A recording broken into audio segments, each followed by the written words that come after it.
So as we run out here, let's run around the table and say, what do you think? And what do you think is going to happen in the next couple of weeks, Greg? Let's start with you.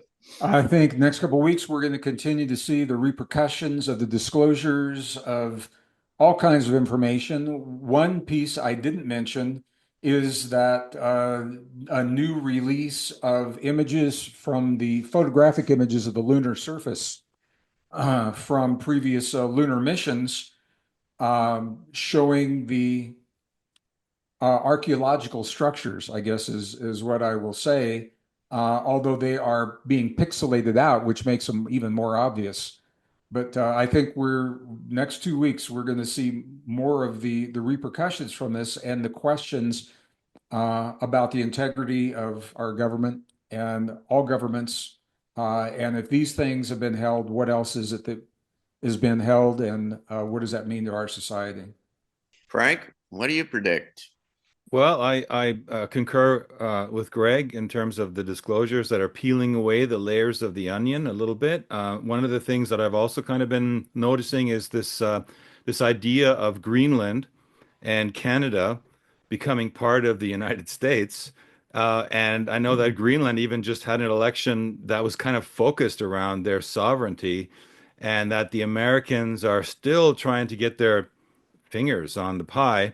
And in the next couple of weeks, I think there's going to be more movement, and in one way, in one polarity or the other, either pro or against that. And Canada, of course, moving to a election cycle. That's a subject as well about the joining of them with the United States. So I think we're going to be seeing some interesting develops in those areas. Thank you. Penny? Um, well, I really don't want to say what I see because it's not good.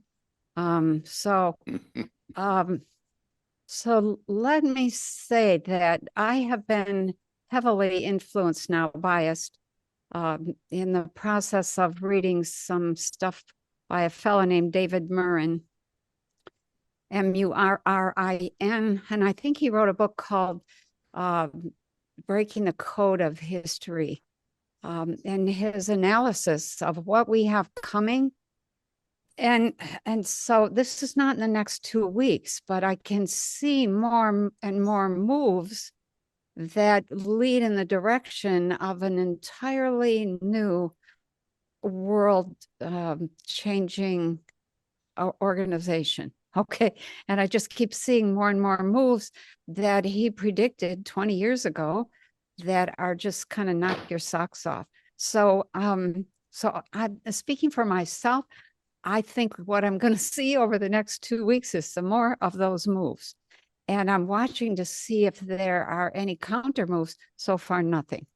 I think the second thing I see coming in line with Greenland, Canada, and Panama is that the U.S. is really organizing itself to try to prevent any kind of access by China too close to the U.S., getting into the Gulf of America. And I think that was a deliberate name change that makes it clear that China's not welcome in our Gulf. And so I think there's going to be some more hoopla about that. I see some big financial changes. I don't know that those will be good for us. Those are tariffs. If those tariffs kick in, I see the supply lines being greatly constricted or prices going through the roof, and none of us able to really afford anything. So we'll see how that goes. And then on the good side, I see better weather coming for Michigan, Southwest Michigan. It's like, oh, thank God. We had so much snow. What a good thing. Yeah, that's a good thing. All right, two things on my radar, and one is that we're working our way into a space where increasingly it's going to become apparent how essentially out of control the whole money situation and the currency situation in the United States is, and that will come to a head sometime either in the next 2 weeks or certainly toward the end of April. or maybe into May even, but it presages the whole kind of collapse of potentially of the dollar. And so those things, and then, you know, even you, Penny, and other kinds of many other folks have all suggested that sometime in April, in May, are some major event that's coming up, Martin Armstrong and others. And so we'll see. It's going to be an interesting kind of transition in any case. And so we'll all be back and we'll talk about it in 2 weeks. And we'll look forward to that. So thank you again for our panel. And thank you for all of our viewers. It's so nice to have you with us. And we will do this again in 2 weeks. Thanks so much. Thank Thank you you. all. Love you all. Thank you. Love you. Take care.